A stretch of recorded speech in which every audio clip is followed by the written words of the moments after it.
Well, it's really raining in Oregon, which means I need to go to the fabric store. I'll explain that later. Stay tuned.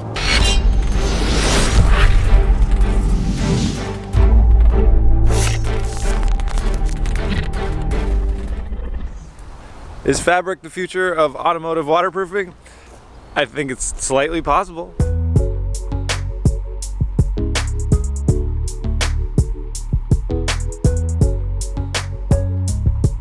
That's headliner fabric if you ever need to do your headliner.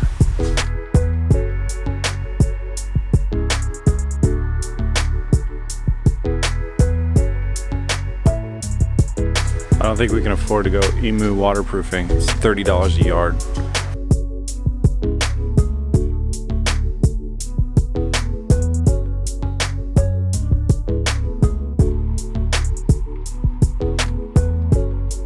Bad news. They don't have the fabric that I need. Closest thing is not very close. So I'm going emu.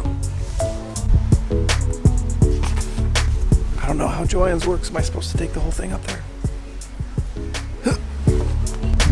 All right, I got my Rep emu skin half off. This will work for waterproofing, right? Are emus waterproof? Is math related to science? Whatever, replica emus are definitely waterproof. I think a little emu under the hood will kind of set the tone a little bit. Remind people that This isn't a car that's made to look pretty. It's supposed to be nutty. Let's make it happen.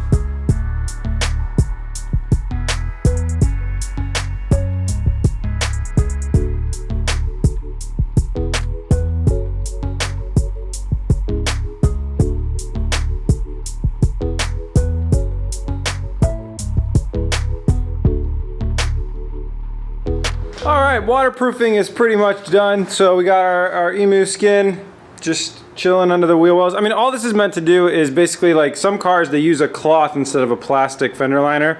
So this is kind of emulating that cloth. All it's going to do is catch the spray off of the tire, let that water beat up. I mean, it can get that whole area totally drenched and wet, but then it's just going to drip down rather than spraying in and then onto there, that's no good. This car was not meant to be driven in the rain, period. I didn't design it that way. I didn't build it with that in mind.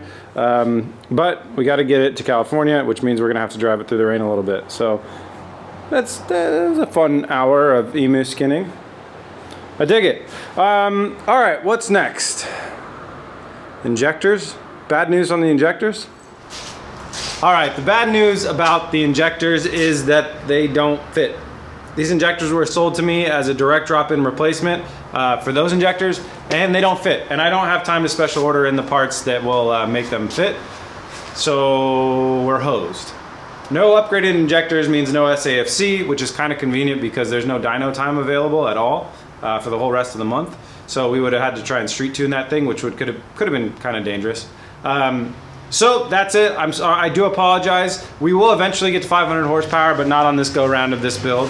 So for now, it's stock injectors. And then what we're gonna do is we're gonna play with our fuel pressure. That can get us a little extra squirt out of there, and our wastegate, and we'll get the most boost that we possibly can out of this engine before the injectors run out and lean us out. So with that said, I have a day and a half to finish this build, so it's time to wrap things up. That's what this whole episode's about. Sorry I went off on my emu streak in the beginning. I had a lot of fun. So we're wrapping things up. I got to do some upgrades to the coolant overflow system right now, so I'm going to go ahead and bust that stuff out and I'll show you. All right, with our water overflow system, we had a line running over there into that one, which ran into a T, which ran down to an overflow tank. That's not going to work. You need an overflow tank that is higher up than the overflow spot. And the T line didn't work because they were both fighting against each other. So I got two of these guys. They're just little water reservoirs, and I'm going to modify them. I got to drill a hole in the top so it can let air pressure out, and hook them up independently. One will go on that one, and one will go on that one.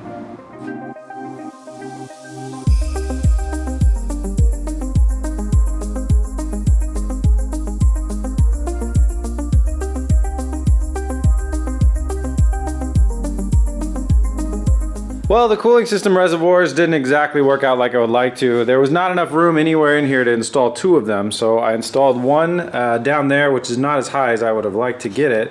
What I did with this, so we didn't have to worry about which one's going to overfill, is I installed a block off. I screwed in a 1/4 inch NPT fitting into the neck of that, so that's no longer able to leak out fluid. So the fluid, if it comes out, it's going to come out here, and then the hose runs down and it runs into the new reservoir, which is right there. and I wish I could get it higher up, but that is basically the only spot that I could find to mount that thing. So hopefully it won't be a problem for us. I don't know. It's definitely a weak point in the system. Okay, I also fixed up some fan wires that got a little bit sketchy, and now it's time to start doing the installation of things like the front bumper and tidying things up, and yeah, like start making it look like a car again.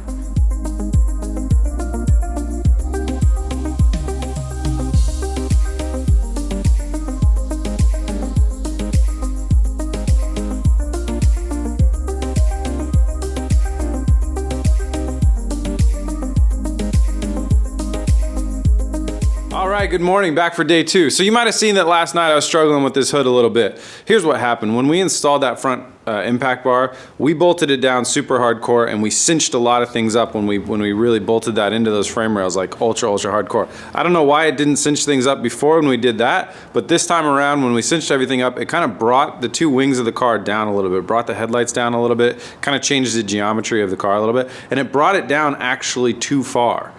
So what happened now is the hood was like a little bit unhappy. It's a little bit high on both sides. I mean, we're talking fractions of a centimeter, but it's annoying to me.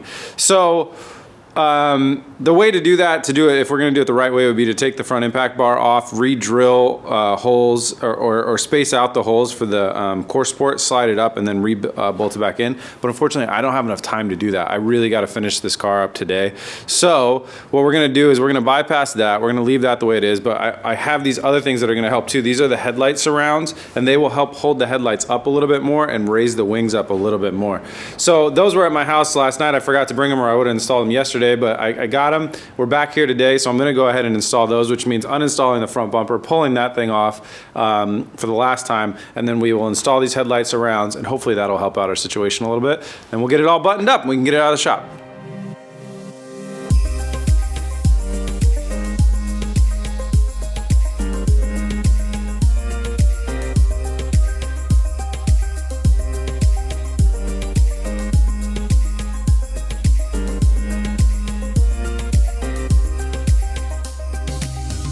Well, there we go. What do we get out of all that?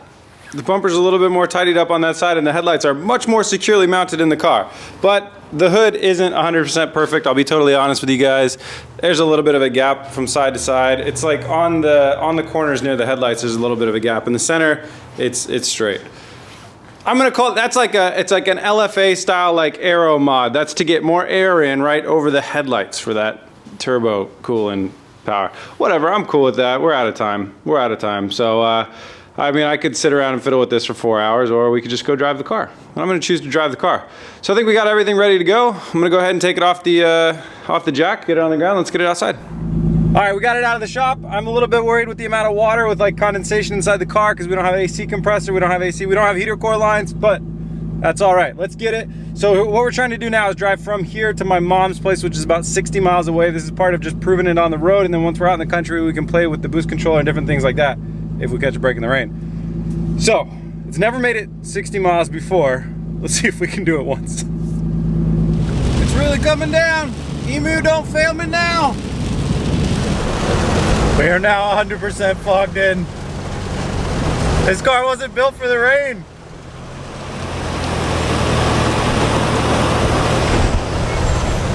Well, we have arrived. We're not at my mom's house, we're at my house because the rain is way too crazy right now. We made it 13 miles from the shop to my house. All good, car's running great, everything's good. It's just the weather's not playing ball. There's like inches of water on the road in certain spots. And this car is waterproof, obviously Emu waterproofing, top of the line stuff. But you can't handle driving through inches of rain. And there's a lot of windshield fog and stuff like that because it's just not meant to be out in this type of conditions. So I'm gonna park it here for a little bit. Rain's supposed to stop here in a couple hours, so maybe we will have to stay in Portland and maybe do some freeway polls and some tests there and see what we can manage to do there. I don't know, I'll figure it out and I'll let you guys know. Status update, it's early the next morning because it rained all night. We actually had a flash flood warning, which is pretty crazy. So now I'm gonna go ahead, and it's supposed to be dry for the rest of the day. So I'm gonna go ahead and head to my mom's house. It's 50 miles away. The car's never made the journey this far, so let's see if we can make it. All right, we made it down here, no problem at all. Here's the update on the car. Our Emu skin waterproofing is looking great. Car's looking great. One of these transmission cooler lines got a little close to the belt, so I actually zip tied it in a different spot down, and that's all good. And so far everything's been great. So we're gonna up the boost a little bit. Here's our boost control. I'm gonna give it like 2 big cranks. That way I don't have to keep adjusting it. We'll see where that gets us on the road. It's time to go do some power pulls. Well, unfortunately, right out of the gate, the car's acting up now that I've parked. I don't know if the MAF is dirty or something, but it's acting like when the MAF is dirty. So it's idling, but you can hear it kind of popping around. And here's what happens when I try and rev it up. It's super laggy and stuttery at the bottom end.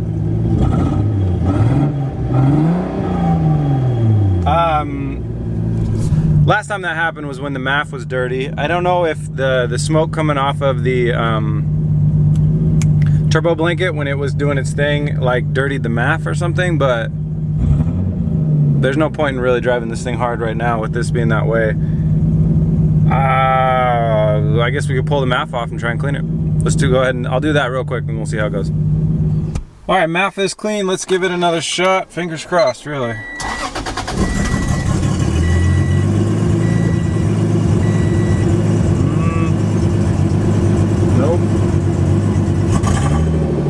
That's not. Yeah, it's doing the same type of shit. Why is it stuttering like that?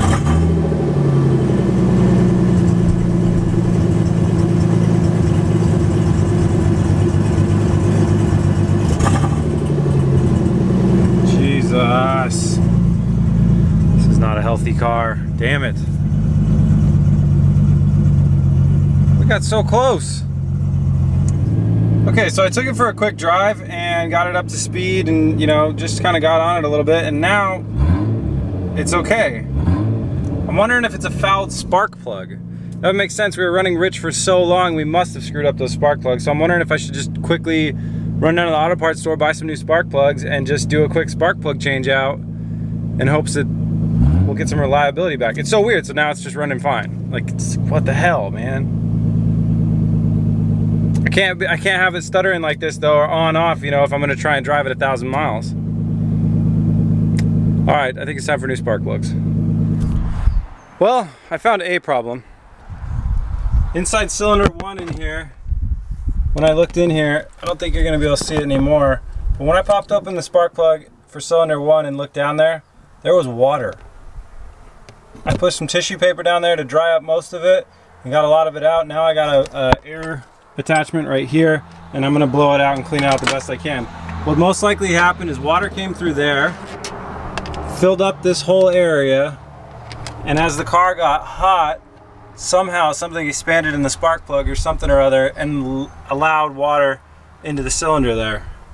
So really not good, and this car's really not waterproof. Moment of truth, guys. I got no other ideas. Let's see how she does.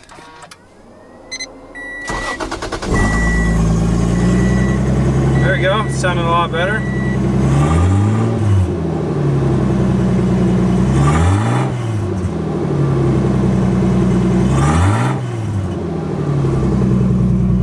All right, I think that water in the cylinder was it. It's time to go get on the road and see how she does under power.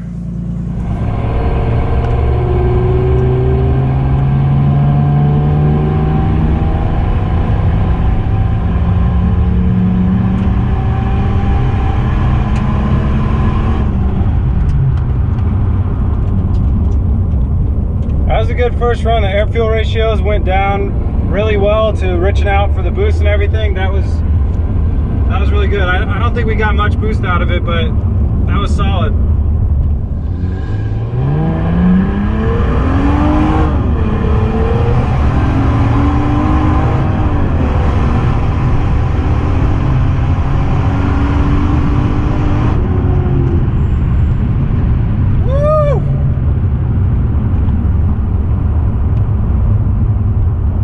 Like our boost gauge is set around 10, so we're gonna have to go ahead and change that a little bit.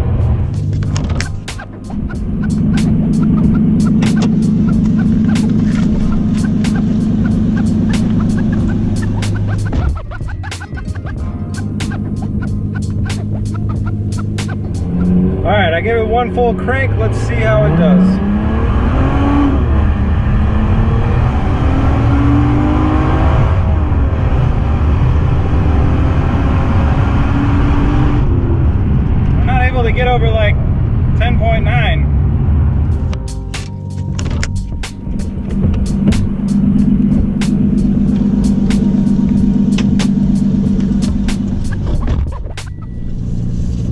I gave it lots of cranks this time, so see how it does.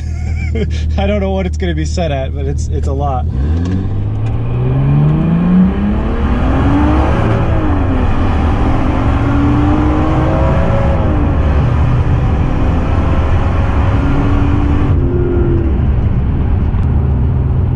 Son of a bitch!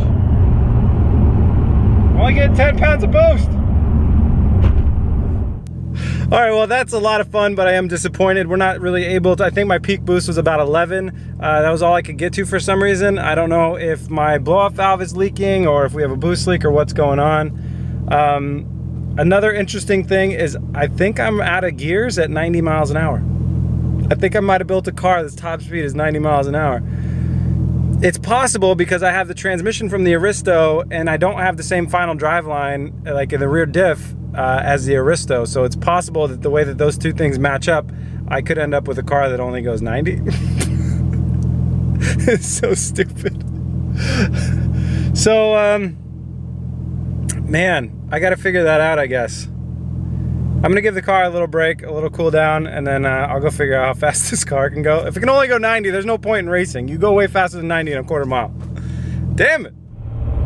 Okay, so previously we've been out here trying to just see how much boost we can build and whatnot. I want to see what the top speed of this car is because I have a feeling it might be 90 miles an hour. So let's give this thing a test.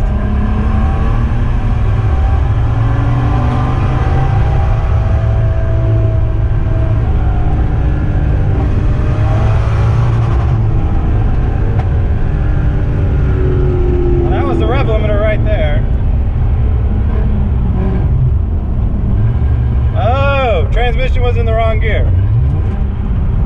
Okay, now we're in drive. That was stupid. So, whatever that is, low 2 will get us up to 75. Okay, let's play count the gears. Here we go.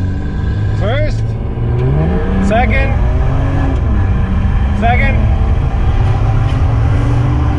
third or fourth or something.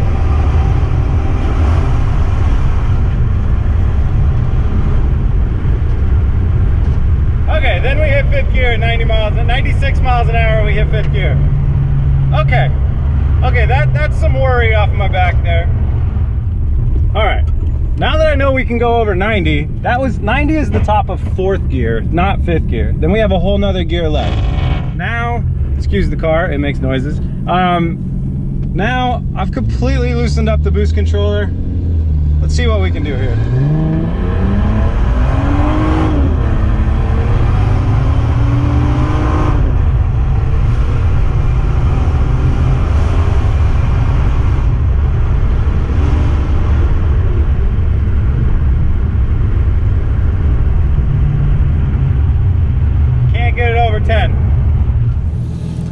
Well, the car definitely goes over 90 miles an hour. We have a whole nother gear after 90.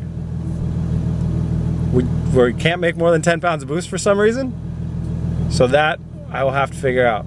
With that being said, I'm not gonna drive down all the way to Vegas 1,000 miles to race TJ if I can only make 10 pounds of boost.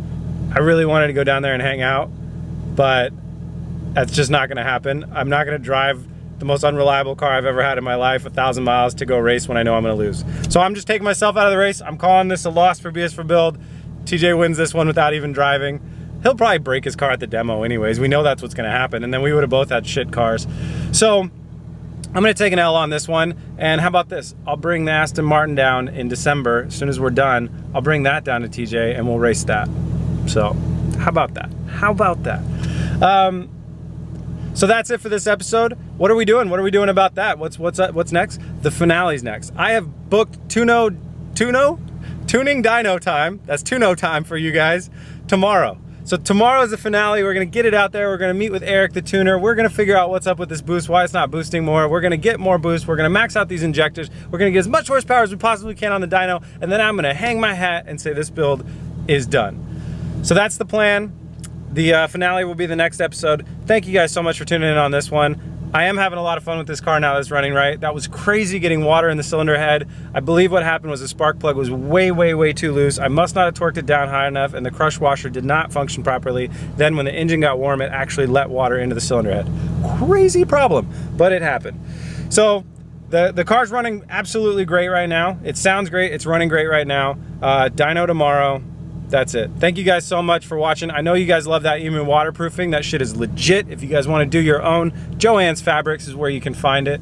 Not a paid endorsement. Nope. What was I going to say? Oh, yeah, actually, it did keep all the water off of the ECU and everything else. So it actually worked really well, which is hilarious. That's it, guys. If you like Beast for Build, you want to help out and support, head over to beastforbuild.com, scroll down to the shop, pick yourself up some merchandise. All the proceeds of that go directly towards the channel and towards the builds. And man, do we got some bangers coming up. And you can find us at every social media outlet. We are Beast for Build on there. Scroll down in the description and you will see all of our social media links. Check us out on there. Thank you guys so much for watching. Finale's up next. Please remember to like and subscribe. Peace!